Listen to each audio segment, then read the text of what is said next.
We have been using dynamic creative optimization for about 3 years now.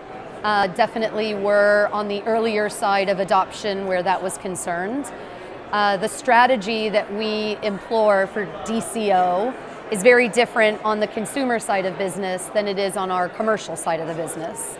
So on our consumer side of the business, we very much use it as a retargeting of perhaps a system that they were already looking at, and here are some peripherals that could go with that system, or as a cross-sell or upsell really opportunity to, if they were looking at this system, to possibly get them to buy the next level up. So it's very much a more traditional retargeting measures, but based on what that customer was doing, what we know about them, what they were looking at, what they would genuinely be interested in.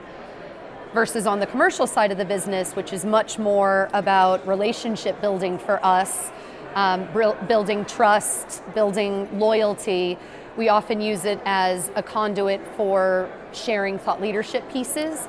So if we know somebody has been to our cloud computing page or our storage page, then we can serve them ads that have content that's specific to those topics that they might want to get, might want to learn more, whether it's a white paper or a case study or a testimonial, centered around the solution that they were looking at on Dell.com. We do sell a lot of our systems and products online, but even more so now with the acquisition of EMC, we have a huge portfolio of solutions and services that you can't just buy with a click.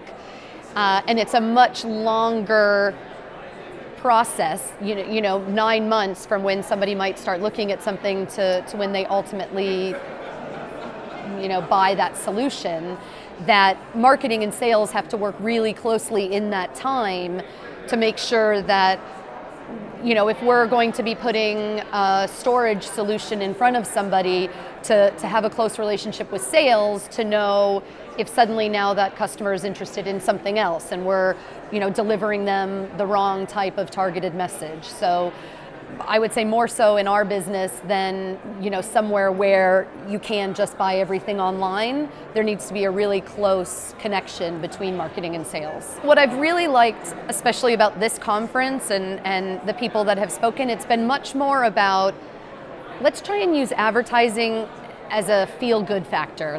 There's so much wrong in the world right now. Let's leverage the eyeballs that we get. Let's leverage our brand position and our brand equity and our followers to try and bring people together. No lines of how everybody's different. Let's just try and come together. And so there's been a lot of feel-good factors here that, it comes at a really good time and in a very good place. This Orlando was hit really hard by the hurricane, so it's great to be here and, kind of share the love amongst your peers and colleagues.